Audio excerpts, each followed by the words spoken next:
La situation actuelle est intenable. Une croissance exponentielle dans un monde fini ne peut pas durer éternellement.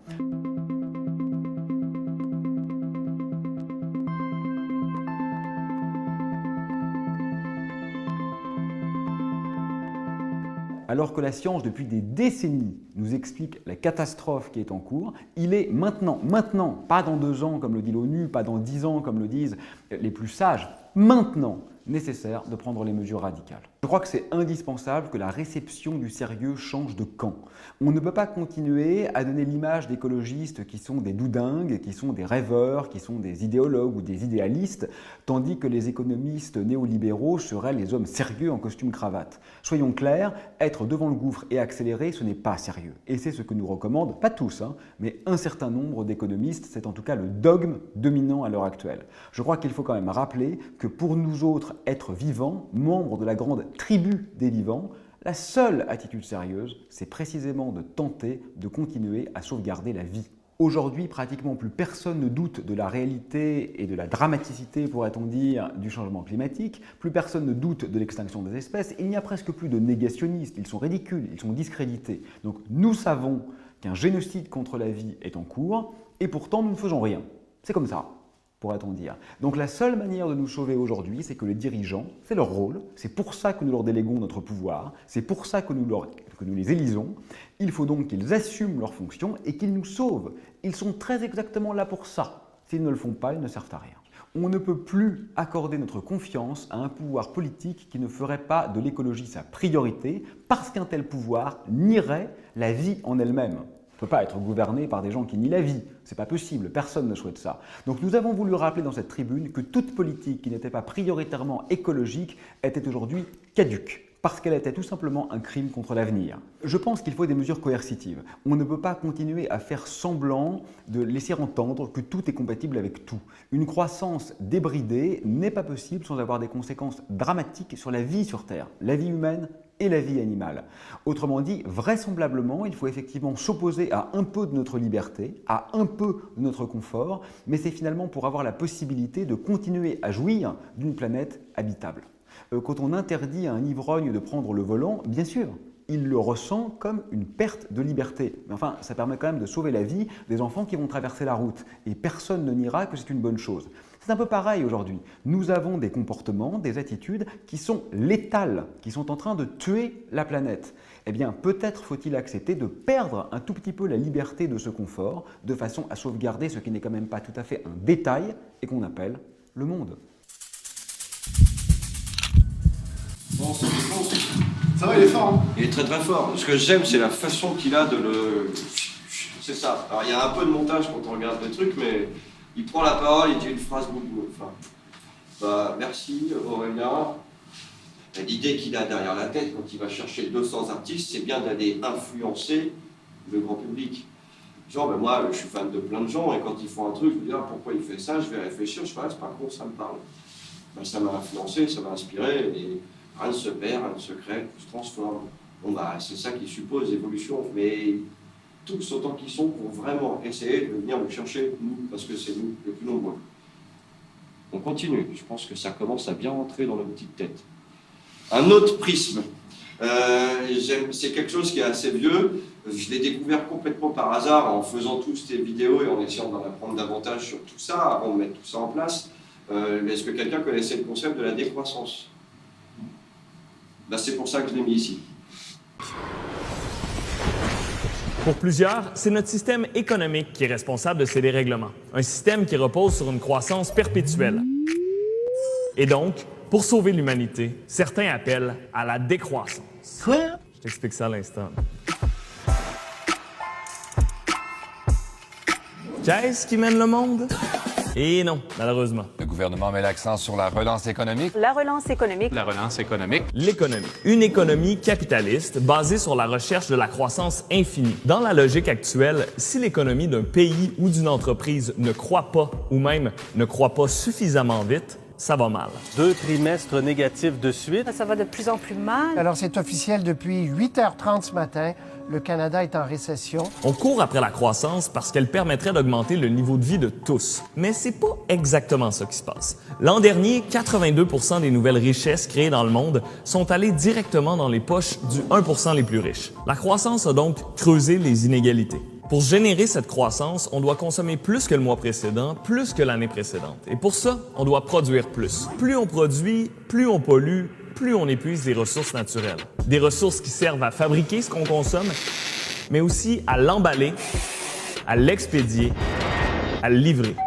Le problème, c'est qu'on utilise plus de ressources naturelles que ce que la Terre est capable de régénérer. La première année qu'on a fait ce calcul, c'était en 1971. On a estimé que, collectivement, on avait épuisé notre budget annuel de ressources naturelles le 21 décembre. Pas pire, on était à 10 jours près de rentrer dans le budget. Mais cette année, on était en plein cœur de l'été, que déjà, on avait épuisé les ressources naturelles que la Terre est en mesure de produire pendant une année. On s'entend, le 1er août, il y a personne qui a dit « OK, la gang, on va laisser nos voitures dans le stationnement puis on va se promener en calèche pour le reste de l'année. » Parce que présentement, on puise dans les ressources que la Terre a eu le temps d'emmagasiner pendant des millénaires, mais on est en train de les brûler en quelques décennies. Pour soutenir notre rythme de vie actuel, ça prendrait 1,7 planète. C'est un chiffre qui augmente d'année en année parce que, d'une part, la population mondiale augmente constamment et d'autre part, les pays en développement aspirent à rattraper le rythme de vie des pays industrialisés. Et si tout le monde vivait comme on vit au Canada, ça prendrait 5 planètes. Tout ça a déjà des répercussions importantes. Pénurie d'eau, désertification, L'érosion des sols, Déforestation. chute des stocks de poissons, disparition des espèces. Ces effets se font relativement peu sentir chez nous pour l'instant. Mais les perturbations écologiques entraînent déjà de l'instabilité politique et des crises sociales qui ont le potentiel de toucher tous les pays. Le dérèglement du climat contraint des populations entières à quitter leurs terres. Ces réfugiés climatiques s'ajoutent à tous ceux qui fuient les guerres et les persécutions. On estime que dans les prochaines années, des dizaines de millions de personnes vont être forcées de quitter leur domicile à cause des perturbations climatiques. Ah, puis il y a un autre truc dont on a oublié de parler. La 6e extinction animale de masse est bel et bien commencée. Et cette extinction menacerait même l'espèce humaine. Bref, tout va bien. En analysant tout ça, plusieurs personnes en sont venues à la conclusion que la croissance perpétuelle dans un monde aux ressources finies, c'est pas soutenable. Et donc, ces personnes appellent plutôt à décroître, à plafonner et éventuellement à réduire ce que nous produisons. Le concept de la décroissance prend racine en 1972 avec la publication du rapport Meadows intitulé « Halte à la croissance ». Ce rapport, mené par des chercheurs du MIT, estime que si on continue dans cette quête effrénée de la croissance, on devrait atteindre un point de rupture aux environs de 2030. Selon le rapport, la dégradation de l'environnement et la diminution des ressources provoqueraient une baisse de la population mondiale et une réduction de la qualité de vie de ceux qui resteraient sur Terre. Le rapport Meadows a fait l'objet de nombreuses critiques, mais le MIT l'a réactualisé en 2012 et les conclusions sont les mêmes. On fait face à une nécessaire descente matérielle et énergétique. Lui, c'est Éric Pinault, professeur de sociologie à l'UQAM et adepte de la décroissance. La décroissance est revenue au goût du jour dans les années 2000 quand ses adeptes ont conclu que le développement durable, c'était pas suffisant pour éviter la crise écologique. Le développement durable, pour que ça marche, il y a un concept qu'on a besoin d'introduire, le découplage. C'est l'idée que ton économie elle peut continuer à croître, plus de jobs, plus de revenus, mais que tes contraintes écologiques diminuent. Moins de pollution, moins de matière, moins d'énergie. Bien, ça a foiré.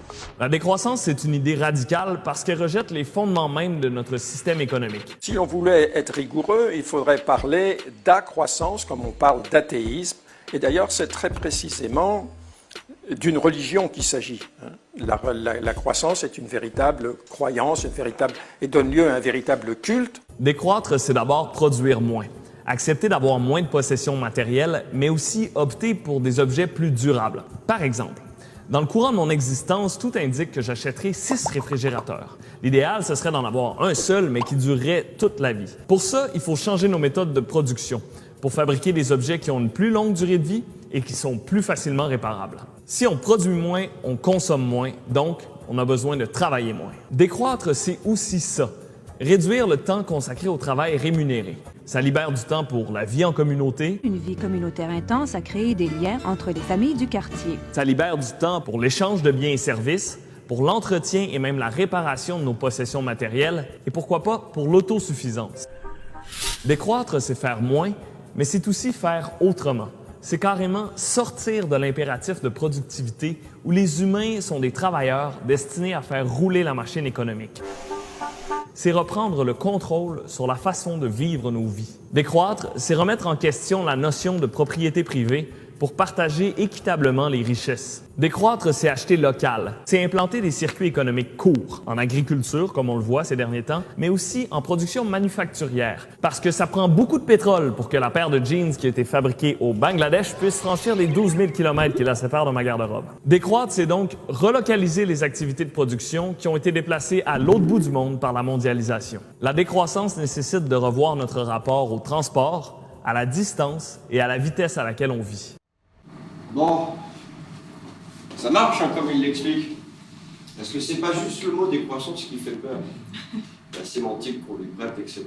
Et j'aime bien cette image avec le mot naïf. Et puis beaucoup de gens se disent ouais, t'es naïf, bon bah ça marche pas. Et pourtant quand on le dit, on le prête à l'innocence infantile. Et puis c'est cool, c'est comme ça que t'as l'inspiration. T'as pas les codes, t'es naïf, bah, tant mieux. Bah, décroître, quand il explique, ouais, ça paraît vachement cohérent, ça a l'air de marcher, puis ça fait même presque envie. Puis ça tombe presque sous le sens. Du coup, bah, on comprend la nuance et l'avancée du truc, la chronologie. Bah, ce qu'il faut en déduire, c'est nos erreurs. Bah, c'est pas une mauvaise chose, c'est comme ça qu'on apprend. C'est une autre des vidéos qu'on met ensuite après, mais il y a 2 points qui nous semblent importants. Le premier, c'est l'obsolescence programmée. Il l'énonce avec l'exemple de réfrigérateur. Personne ne cautionne qu'on en achète 6 dans nos vies. Enfin, la batterie d'iPhone dure 2 semaines. Ben voilà, donc c'est un sujet qu'on ne valide pas dans le quotidien, on n'a même pas besoin de faire un référendum pour ça. Mais si on n'avait pas à en acheter autant, cet argent-là, on pourrait l'utiliser à d'autres choses. Il y a un deuxième point qui est en fait un point de grande actualité, qui a fait l'office, si on peut le dire comme ça en français, d'un reportage d'Arte sur le travail et l'évolution de la robotique qui va prendre notre place dans nos vies et dans notre travail. Donc si on réduit notre temps de travail, qu'est-ce qu'on va faire de nos vies? Et comment ça va se passer? Et en gros, c'est un sujet sur lequel il va falloir méditer pour essayer d'aller trouver des solutions. Parce que effectivement, si on décroît, on va avoir plus de temps libre. Vous allez en faire quoi? Moi, j'ai plein d'idées. Hein. J'ai plein d'idées. Et il y a plein d'axes de réflexion. Mais ça nous paraissait important de mettre ce concept-là, parce qu'effectivement, il est peu connu, et pourtant, 71-72. C'était pas hier. Hein. Les conclusions. Donc, le boycott, qu'est-ce que c'est? C'est bien, on va passer sur le grand 3. Vous avez vu comme on vous retient énervé, alors que tous les thèmes sont là. C'est fait exprès, hein, ça paraît le grand 3, ça va vite. Qu'est-ce que c'est? Donc, c'est un bon moyen d'agir, à condition d'aller chercher des infos. L'impact est très efficace sur le court terme. C'était plutôt attendu. L'impact citoyen. Bon, bah, vous l'aurez sans doute compris, tout est là. Hein. L'idée, c'est vraiment de se dire on se sent seul au quotidien, tout le temps, malgré le fait qu'on soit toujours hyper connecté. C'est ce qui fait que on a du mal à se projeter sur ces résultats si on ne les donne pas ou si on n'a pas les voies pour aller chercher. Puis des fois, tu es fatigué de ta journée, de ton métro boulot dodo, tu as un peu la flemme en rentrant le soir. Ouais, c'est pas grave, c'est pas mal. Et dernier point, il suffira juste d'amener ses victoires, bon, c'est assez entendu. Et le petit paragraphe entre les deux, c'est de dire c'est plus facile d'être dans le down que d'être rayonnant. Et le grand public, je pense que là c'est assez clair, hein, passons au grand 3. One for all.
Oui, en vrai, on n'avait pas prévu de faire ça, je vous assure, hein, je suis musicien, je voulais faire de la musique.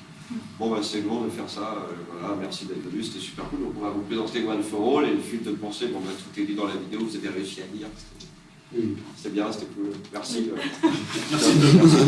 Merci. Allez. Donc One for All, collectif humanitaire, c'est ce qu'on fait. On est vraiment nos propres patrons et on s'est lancé dans ce segment de marché-là. Donc le concept, c'est de dire notre pouvoir d'achat comme nouvelle perspective démocratique. Dans les vidéos sur le boycott, la démocratie économique, bon, on en a déjà parlé. Les projets, c'est ça qu'on va vous énoncer. Hein. Pourquoi on parle tant de ce fameux manquement, que je tiens encore sous silence, j'arrive. Et le paradoxe du suffrage universel dans un système capitaliste, effectivement. Un premier moyen, donc son pouvoir d'achat comme nouvelle perspective de mobilisation. Retirer de l'argent, c'est un geste tout à fait banal dans le quotidien des Français et pourtant il faut savoir que ça a un vrai impact sur le climat. Sur les 10 € que les banques investissent dans les énergies, il y en a 7 qui vont dans les énergies fossiles et seulement 2 dans les énergies renouvelables.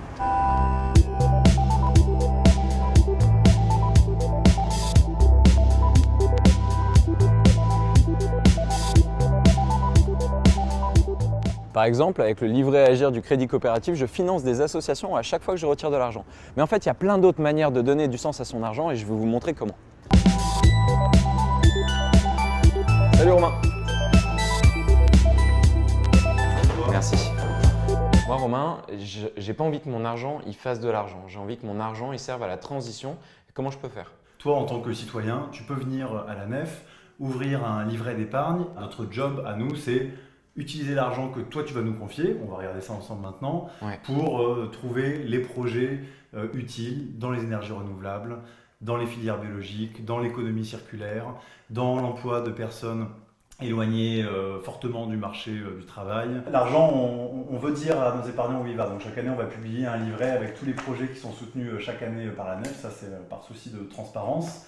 Et en pratique, on a en 2017 70% des projets qui étaient dans l'écologie, 24% dans le social et 6% dans le culturel. On n'est pas obligé de spéculer sur les marchés financiers, on n'est pas obligé de financer des projets qui ont un impact désastreux sur l'environnement pour pouvoir être viables économiquement.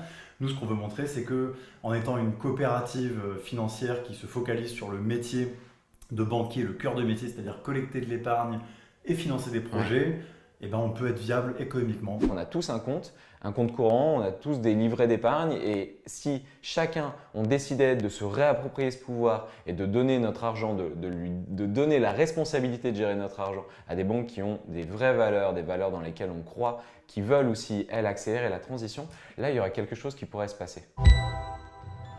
Il le dit bien, accélérer la transition. C'est un terme qu'on a vu plusieurs fois dans plein de vidéos. Et c'est un point, il y a quelque chose qui me parle dans cette vidéo où il dit le métier de banquier. Et moi, à 37 ans, j'ai vraiment vu qu'il y a une différence et que le métier de banquier il a évolué énormément. En revanche, pourquoi on en vient à essayer de faire valoir ça effectivement? Un exemple du quotidien. I don't want to set the world on fire. Je voudrais bien amorcer un truc qui urge, la révolte. Ça vous dirait pas qu'on arrête de se faire oppresser par une minorité, alors que on est plus nombreux? Parce que pour commencer, il y a que 10% de la population qui détient 90% des ressources mondiales. Si on prend les 1% des gens les plus riches du monde et qu'on additionne toutes leurs thunes, ils en ont plus que si on additionnait toutes celles des 99% restants. Sinon, il suffit d'une poignée d'actionnaires pour fermer les usines, ou qu'un seul chef soit con pour martyriser une majorité d'employés. Tout le monde trouve que c'est un choix de société normal, surtout que selon la professeure Erika Chenoweth, tu te moques pas de mon accent, il suffit de 3,5% de la population pour renverser un gouvernement minoritaire. Tu fais trop pitié, tu veux changer le monde, mais tu restes dans ta cave pourrite. Il faut prendre des armes et faire la révolution. Va cueillir des fleurs dans un champ de mine. Histoire d'être précis. Révolution, ça vient de révolutio, qui signifie le retour. Si pour contester les problèmes du système, tu te contentes juste de recommencer le cycle, les problèmes y reviennent. Après, le souci d'une révolution, c'est sa fâcheuse tendance à faire mourir violemment dans leur sang ceux qui la font. Bon les gars, c'était une bonne révolution. Non, si, moi je suis content. Ce qu'il faut faire maintenant, pour marquer un peu, c'est un discours qui pète, tu vois, un truc classe. Ah oui, on pourrait réunir toute la population à la Bastille, hein? Ils sont plus que 7.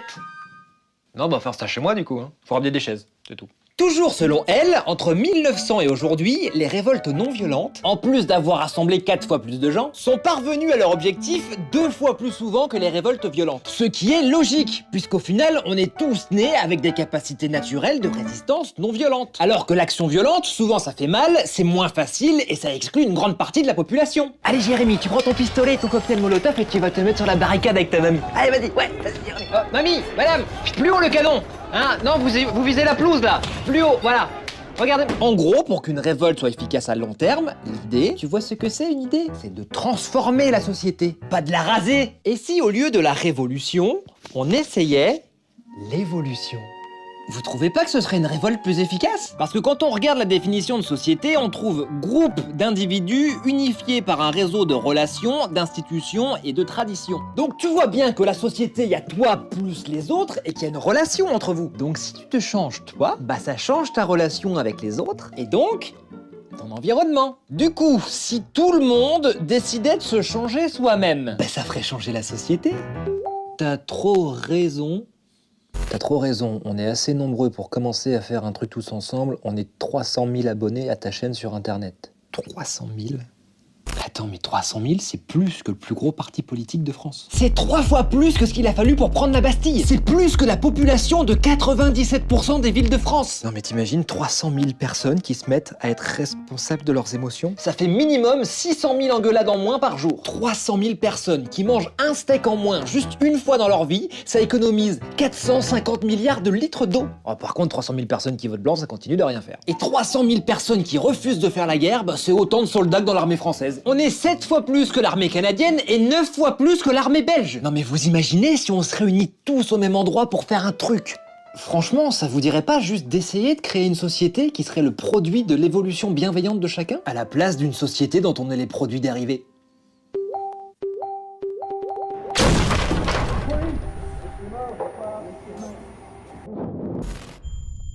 Fin du code 6, l'individu a été interpellé. On le ramène au bercail. Terminé.